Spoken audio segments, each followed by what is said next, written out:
नमस्कार, मेरा नाम है संजय कुमार और आप देख रहे हैं हरियाणा बुलेटिन न्यूज। अब की बार जो गणेश चतुर्थी है वो बड़े हर्षोल्लास के साथ मनाई जा रही है और सुनने में आ रहा है कि बड़े जो उसके आयाम हैं और बड़ी जो उसकी रोचक कहानियां हैं वो बड़ी दुर्लभ होंगी अब की बार। और ये भी सुनने में आ रहा है कि 300 साल के बाद एक ऐसा माहौल बनने जा रहा है कि जिस समय पार्वती जी ने गणेश जी की मिट्टी से स्थापना की थी, उनका निर्माण किया था और उस दौरान शिव जी ने उनमें प्राणों की आहुति डाली थी, प्राण डाले थे। और वैसा ही एक दौर आ रहा है 300 साल के बाद। इसी संदर्भ में बात करते हैं। जींद में हैं डॉक्टर विवेक सिंगला जी। जींद के पास एक नहीं, दो नहीं, हजारों की संख्या में गणेश जी की प्रतिमाएं हैं और उनकी खास बात यह है कि किसी भी प्रतिमा की जो सूरत है, जो शक्ल है, एक दूसरे से नहीं मिलती, बिल्कुल हटके है। बात करते हैं डॉक्टर विवेक सिंगला जी से। डॉक्टर साहब नमस्कार। नमस्कार जी। सर कैसे हैं?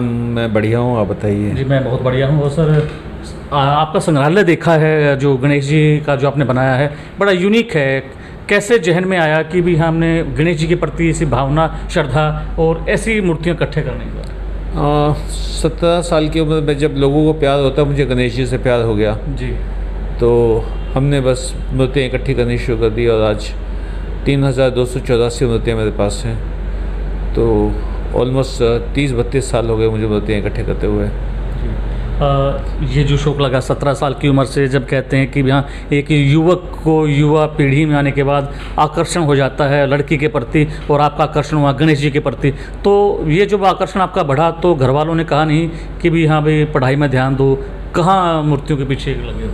नहीं, जहाँ तक पढ़ाई का सवाल है, मैं हमेशा टॉप मोस्ट मार्क्स लेता रहा, तो घर वालों को कोई दिक्कत नहीं थी। और जितना भी मैंने कुछ अचीव किया वो सिर्फ गणेश जी की कृपा से है। घर वाले भी इस बात को समझते थे, कभी इस बात की कोई दिक्कत मुझे आई नहीं। कहाँ से मूर्तियाँ कलेक्ट की आपने? मेरे पास भारत के हर एक कोने से मूर्तियाँ हैं। मेरे पास लोग थाईलैंड जाते हैं घूमने के लिए। मैं थाईलैंड गया था वर्ल्ड के सबसे बड़े गणेश देखने के लिए। वहाँ वर्ल्ड की 5 सबसे बड़ी गणेश की मूर्तियाँ वहाँ पे हैं। वहाँ से मैं 3-4 गणेश लेके आया जो आप देख के समझ जाएंगे कि थाईलैंड के ही हैं। तिब्बत से मैं गणेश लेके आया, नेपाल से गणेश लेके आया, इटली से मेरे पास गणेश आए हुए हैं जी। मेरे पास जापान के गणेश हैं जी। तो वर्ल्ड के बहुत देशों से मेरे पास गणेश है। मेरे पास पाकिस्तान तक के गणेश हैं। हम लोग यहाँ जो हिंदुस्तानी है, जो मीडिया बताता रहता है आप लोगों को कि पाकिस्तान में हिंदुओं पे इतने जुल्म ढाए जा रहे हैं, ये हो रहा है, वो हो रहा है, ऐसा कुछ नहीं है जी। वो पाकिस्तान वाले दिखाते हैं कि हिंदुस्तान में मुस्लिमों पे जुल्म ढाए जा रहे हैं, ऐसा कुछ नहीं है। वहाँ मंदिर भी हैं, वहाँ मूर्तियाँ भी मिलती हैं, सब होता है, ऐसा कुछ नहीं है। एक हरे रंग का पत्थर होता है जिसको ओनिक्स पत्थर बोलते हैं जी। जब बंटवारा हुआ तो हमारे पास सफ़ेद पत्थर रह गया, उनके पास हरा पत्थर चला गया जी। तो उस हरे पत्थर की मूर्तियाँ मेरे पास हैं गणेश जी की बनी हुई जी। तो वो पाकिस्तान से आई हुई हैं। जब भारत और पाकिस्तान का जिक्र होता है तो हिंदुस्तान की जनता का बड़ा एक उत्साह रहता है, जो जिज्ञासा रहती है कि पाकिस्तान की चीज़ और वो जो हिंदुस्तान से जुड़ी हो। कैसे कहाँ तक पहुँचा आपके पास गणेश जी की प्रतिमा? पाकिस्तान वाले हमारे एक पाकिस्तानी मित्र ने दी थी जी। तो उन्होंने जब मुझे बताया कि जब हमने सारा जाना तो पता लगा ये सारा का सारा पॉलिटिकल ड्रामा ज़्यादा है, हकीकत बहुत कम है, हकीकत है ही नहीं। एक बहुत साल पहले एक किस्सा पढ़ा था, तो एक कोई व्यक्ति जिसके बाप दादा पाकिस्तान से आए थे, तो वो पाकिस्तान अपनी जड़ों को ढूंढता हुआ पहुंच गया। तो वहाँ जाके वो जैसे एक गांव में पहुंच गया, जिस गांव से उसके पेरेंट्स निकले थे, तो उस गांव में पहुंच गया। तो वहाँ पे कुछ बच्चे दौड़ते हुए सुना है हिंदुस्तानी आया, हिंदुस्तानी आया है। तो उन्होंने कहा, कहते हाँ ये बैठे हुए हैं, कहते ये तो इंसान जैसा दिखता है जी। तो वहाँ पाकिस्तान में भी हम लोगों को बड़ा राक्षस समझा जा रहा है, हम यहाँ पाकिस्तानियों को राक्षस समझे हुए हैं। खैर वो पॉलिटिकल मुद्दे अलग हैं, बट मुझे मेरे गणेश वहाँ भी मिल गए। आप हर साल गणेश जी का दरबार लगाते हैं, गणेश चतुर्थी पर लगाते हैं और विसर्जन भी होता है, बड़े धूमधाम से आपकी तरफ से किया जाता है। हर्षोल्लास का गुलाल के साथ दिवाली की तरह त्यौहार मनाते हैं आप। तो गणेश चतुर्थी क्यों मनाई जाती है, कब से मनाई जाती है? ऐसा है जी, गणेश जी के हम एक ही अवतार को जानते हैं जिनका वाहन चूहा है जी। अगर आप महाराष्ट्र की सुने तो वहाँ कहते गणपति बप्पा मोरया, जिनके पास मोर है। तो गणपति के टोटल 3 अवतार अब तक हो चुके हैं। पहला अवतार जिसमें उनकी सवारी सिंह थी, उनका अवतार का नाम था महोत्कट। दूसरा जो उनका अवतार था गणेश जी का, उनकी सवारी थी मोर जी। और तीसरे जो गणेश थे उनकी सवारी थी चूहा जी। तो जो गणेश जी की जब तीसरा अवतार हुआ, चूहे वाला जो अवतार हुआ, जब वो जाने लगे अवतार समेट के, जैसे आपको पता है राम जी ने भी अवतार समेटा था, कृष्ण जी ने भी अवतार समेटा था, वराह जी ने भी अवतार समेटा, सबने, एक परशुराम जी को छोड़ के बाकी सबने अपने अवतार समेट लिए। परशुराम जी भी जीवित हैं क्योंकि जीवित क्या है, वो अमर हैं। तो ऐसे ही गणेश जी भी अमर हैं, जो उनका तीसरा अवतार है वो अमर अवतार माना गया है। तो जब पृथ्वी से जाने लगे तो पृथ्वी ने कहा कि विघ्न मिटाने के लिए, सुख बरसाने के लिए मुझे आपकी आवश्यकता रहेगी। अगर आप चले जाओगे तो पृथ्वी पर विघ्न कौन ख़त्म करेगा। तो गणेश जी ने एक वरदान दिया था पृथ्वी को कि मैं गणेश चतुर्थी के दिन, भाद्रपद मास की शुक्ल पक्ष की चतुर्थी को मैं पृथ्वी पे आऊँगा। हम लोग एक मिट्टी की मूर्ति ले आते हैं, उसके अंदर हम प्राण प्रतिष्ठा करते हैं, हम कहते हैं गणेश जी आ गए हैं इसके अंदर जी। 10 दिन के बाद गणेश जी पृथ्वी छोड़ के चले जाते हैं अनंत चतुर्दशी को। तो मूर्ति में से प्राण निकल गए। मूर्ति अब डेड मूर्ति मानी जाती है कि अब उसकी मृत्यु हो गई है मूर्ति की, तो इसलिए उसका विसर्जन कर दिया जाता है। जैसे हम कोई भी शव घर में नहीं रखते, तो ऐसे ही मूर्ति को डेड मान के उसका विसर्जन कर दिया जाता है। तो ये गणेश जी की बेसिक गणेश चतुर्थी मनाने के पीछे ये विचारधारा है, ये भावना है। मेरे यहाँ जब गणेश जी आते हैं 10 दिन के लिए, 10 दिन के लिए मेरे घर के अंदर बड़ा सात्विक माहौल रहता है, क्योंकि हम ये मानते हैं गणेश जी साक्षात बैठे हुए हैं। हम उनको मूर्ति नहीं मानते, हम लोग साक्षात मानते हैं। उनको स्नान करवाना, नाश्ता करवाना, लंच करवाना, डिनर करवाना, उनके कपड़े चेंज करना, उनके आसपास सफाई रखना, उनसे बातें करना, उनको एंटरटेन करना, वो हम सारे एज इट इज़ करते हैं कि जैसे घर में मेहमान आए हुए हैं, 10 दिन के लिए मेहमान आए हैं जी। आपके पास मैंने देखा है कि जो भांति भांति के गणेश, उनमें डॉक्टर गणेश भी हैं और बाइक पे बैठे गणेश भी हैं और लेटे हुए गणेश भी हैं। तो डॉक्टर गणेश की कहाँ से आपको मिली? ऐसा है, आप लोगों ने संजू मूवी देखी होगी जी। संजू मूवी में आई थिंक कैरेक्टर का नाम कमली था जी। तो कमली एक गणेश जी की मूर्ति देता है संजय दत्त को, तो वो उसने अपने साथ रखी थी। जो उस मूवी में जो मूर्ति थी वो मूर्ति भी मेरे पास है, क्योंकि उसका सामान जब बिका जी, फिल्म की शूटिंग के बाद सामान बिकता है, वो सामान बिका तो वो मैंने मूर्ति वहाँ से खरीद लाया जी। तो अब वो गणेश जी सब कुछ कर सकते हैं, तो डॉक्टर क्यों नहीं कर सकते, डॉक्टरी क्यों नहीं कर सकते। और आजकल तो झोला छाप डॉक्टर इतने बैठे हुए हैं, तो ये तो क्वालिफाइड डॉक्टर है, सुपर क्वालिफाइड है, ज्ञान के भंडार है। इनके पास किसी भी चीज़ की क्या कमी है, ना धन की कमी है, ना ज्ञान की कमी है, ना बल की कमी है, ना साहस की कमी है, ना बुद्धि की कमी है, ना अध्यात्म की कमी है। गणेश जी के पास कमी किस चीज़ की है? जी बिल्कुल। आपकी बार सुनने में आया कि एक बड़ा विचित्र और अच्छा संयोग बनने जा रहा है कि 300 साल के बाद ऐसे आयाम स्थापित हो रहे हैं ग्रह नक्षत्रों के हिसाब से कि उस 300 साल पहले ही माता पार्वती ने गणेश जी की प्रतिमा का मूर्ति से अनावरण किया था और शिव जी ने उन्हें प्राण डाले थे। इस बात से कितना सहमत है? मैं नहीं मानता जी। मेरे लिए गणेश जी कभी, सारे योग गणेश जी के बनाए हुए हैं, कोई भी योग बुरा नहीं है, कोई भी घड़ी बुरी नहीं है, कोई भी वार बुरा नहीं है, सारा सब कुछ गणेश जी का बनाया हुआ, कोई भी किसी असुर का बनाया हुआ नहीं है। तो मुझे कोई डिफरेंस इनमें नज़र नहीं आता। मेरे बाबा 30 साल से मेरे पास आ रहे हैं, 30 साल से 10 दिन मेरी सेवा लेते हैं जी। मुझे मौका देते हैं कि मैं अपनी बात कह सकूं। मेरे साथ कई बहुत शानदार घटनाएं भी घटी हैं। एक बार हमारा दोस्त का बेटा फ़ोटो ले रहा था, तो मैं आरती कर रहा था। आरती में गणेश जी की मूर्ति बनी हुई है लो के अंदर, मेरे पास फ़ोटोग्राफ्स हैं। 2-3 साल पहले की बात है या 5-6 साल की पहले की बात होगी, मैं थोड़ा सा भूल गया हूँ। मैं गणेश जी जब जा रहे थे तो उनके कान में बुदबुदा के अपनी एक इच्छा रखने लगा, तो गणेश जी की मूर्ति जो पालकी में थी वो अचानक ऐसे झुक गई और गणेश जी, ऐसा लग रहा था कि गणेश जी ना झुक के मेरी बात सुन रहे हैं। और आप लोग यकीन नहीं मानेंगे, 3 दिन के अंदर मेरा वो काम हो गया जिस काम के लिए हम लोग 4 महीने से भगदड़ मचाए हुए थे, वो काम 3 दिन में हो गया। गणेश जी की इतनी कृपा है कि मेरा एक काम था, वो अटका हुआ था कई साल से, 33 साल से लटका हुआ काम था जी। अचानक ही घटना, ऐसे सर्कमस्टेंसेस हुए कि वो काम 2 घंटे के अंदर बन गया। मतलब समझ में भी नहीं आया मुझे जाके, जैसे वो 11 साढ़े 11 बजे काम बना है मॉर्निंग में 8 बजे मेरे पास सूचना आई। 8 बजे सूचना आने के बाद 11 साढ़े 11 बजे मुझे मेरा काम हो गया जी। तो मेरे मम्मी पापा का पेंडिंग काम था तो वो काम हो गया। तो मतलब रात को 8 बजे मुझे समझ में आया कि गणेश जी ने कितनी कमाल का काम मेरा करवाया है। सब लोग, मेरे यार दोस्त, मेरे रिश्तेदार, मेरे परिवार के लोग सब भुचक्के रह गए कि ऐसे कैसे हो गया 2 घंटे के अंदर। मतलब कहते हैं इसमें तो लंबी वो बातचीत चलती है, तब जाके ये ऐसे काम होते हैं। और कुछ भी नहीं, सुबह मेरे पास मैसेज आया सवा आठ बजे मैसेज आने के बाद मतलब मैं 11 बजे उनके पास पहुंचा हूँ। तो 11 बजे पहुंचा हूँ, 11 बजे जाते ही काम हो गया और बात ख़त्म, सारी वो ख़त्म।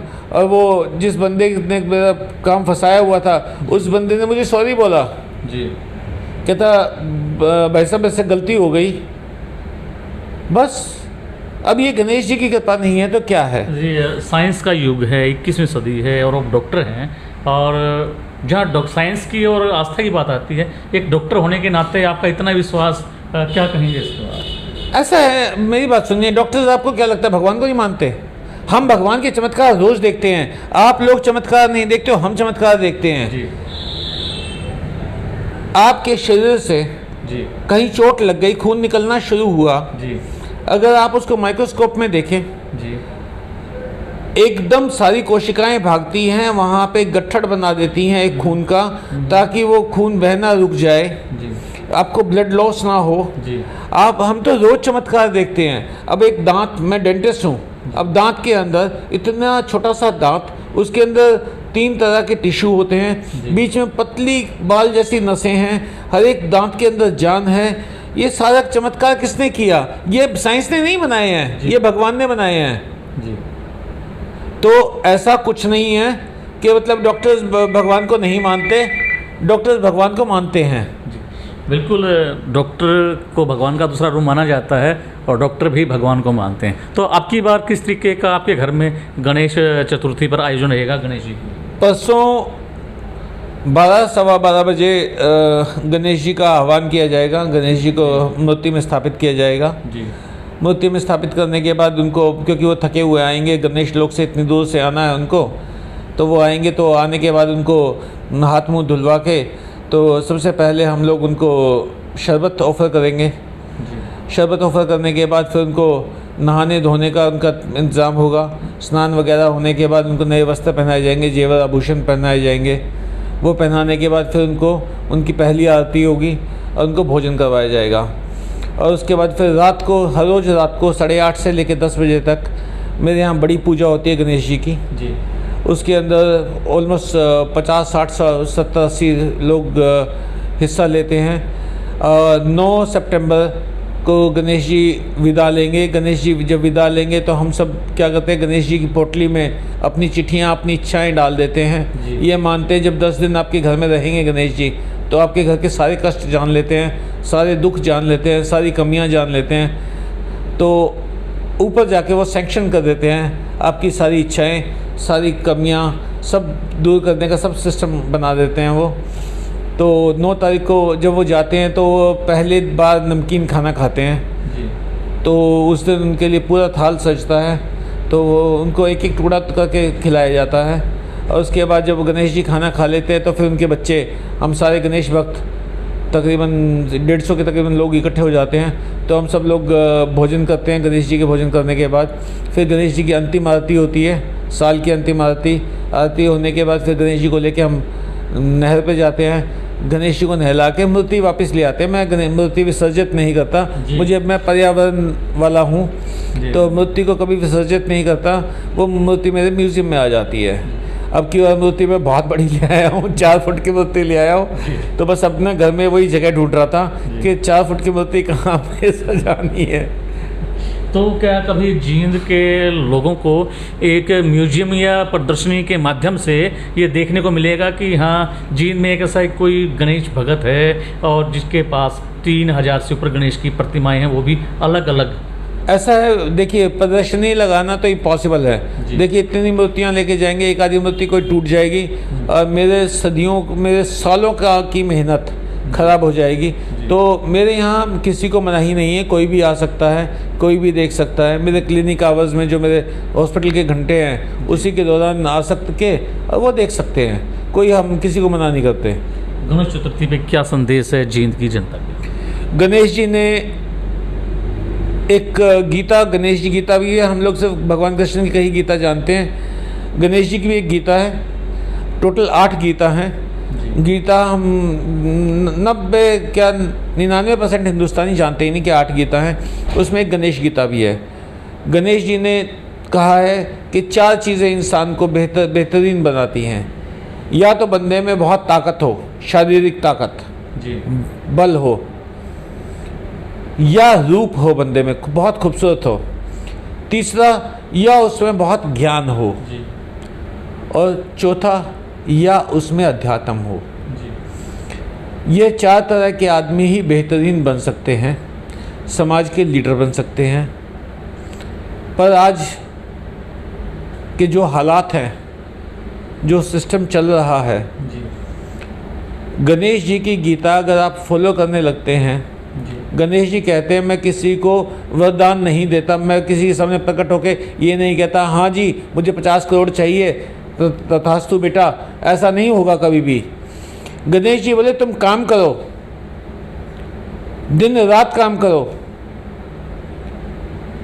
मैं तुम्हारा साथ दूंगा मेहनत करवाने में, मैं तुम्हारा साथ दूंगा फल दिलवाने में। तो गणेश जी ने ये कहते हैं कि आप निकम्मे मत बनो, आप कर्मशील बनो, आप आध्यात्मिक बनो, आप ज्ञान इकट्ठा कीजिए, पैसा इकट्ठा कीजिए। गणेश जी ने कभी नहीं कहा कि पैसा कमाना बुरी बात है। उन्होंने कहा पैसा कमाओ, क्योंकि समाज चलाना है, आपने परिवार चलाना है। एक कहावत है भूखे भजन होए ना गोपाला। तो गणेश जी कहते कि तुम अपना कर्म करो, तुम मतलब कर्म से पीछे हटोगे तो मेरी कृपा खो बैठोगे। जिसने समय खराब किया, जिसने भी समय, गणेश जी ने कहा है कि समय मैं ही समय हूँ। अगर तुम समय खराब कर रहे हो तो मुझे खराब कर रहे हो, तो मेरी कृपा खो रहे हो। तो मेरा संदेश यही है, खूब मेहनत कीजिए, खूब काम कीजिए और समय को बर्बाद मत कीजिए। समय बर्बाद करना गणेश जी के प्रति अपराध है। और निमंत्रण भी है जनता को गणेश चतुर्थी? सबको निमंत्रण है। रोज़ रात को 8:30 से 10 बजे तक मेरे यहाँ पूजा होगी, तो आप उसमें हिस्सा ले सकते हैं। और चतुर्दशी को, अनंत चतुर्दशी 9 सितंबर को गणेश जी विदा होंगे तकरीबन 1:30 बजे मेरे यहाँ से। 1:30 बजे मतलब उनका विसर्जन का वो शुरू होगा। और उस दिन शाम को मेरे हॉस्पिटल की छुट्टी रहती है जी। क्योंकि हम लोग इतना थक जाते हैं, नहर के बीच में पहुंच के मैं बाबा को नहला के लेके आता हूं। हमारा तरीका क्या है, हम मूर्ति छोड़ देते हैं नहर के अंदर, सामने मेरे दोस्त खड़े होते हैं, वो मूर्ति कैच कर लेते हैं, फिर 500 में, 1000 में, 2000 में, 5000 में वो मूर्ति मुझे बेच देते हैं। ये थे हमारे साथ डॉक्टर विवेक सिंगला, जो गणेश जी के बहुत बड़े भगत हैं, दीवाने हैं, और इनके संग्रहालय में 3000 से ज़्यादा गणेश जी की प्रतिमाएं हैं। और डॉक्टर साहब की तरफ से आप सबको निमंत्रण है गणेश चतुर्थी पर। जब गणेश जी का चतुर्थी होगी और इनके पूजा पाठ होगी, आरती के समय भी गणेश जी के मूर्ति जी के विसर्जन पर भी आप सबों का स्वागत है। ऐसे ही किसी और शख्स के साथ आपको मिलवाएंगे। बने रहिए हरियाणा बुलेटिन न्यूज़ के साथ। धन्यवाद।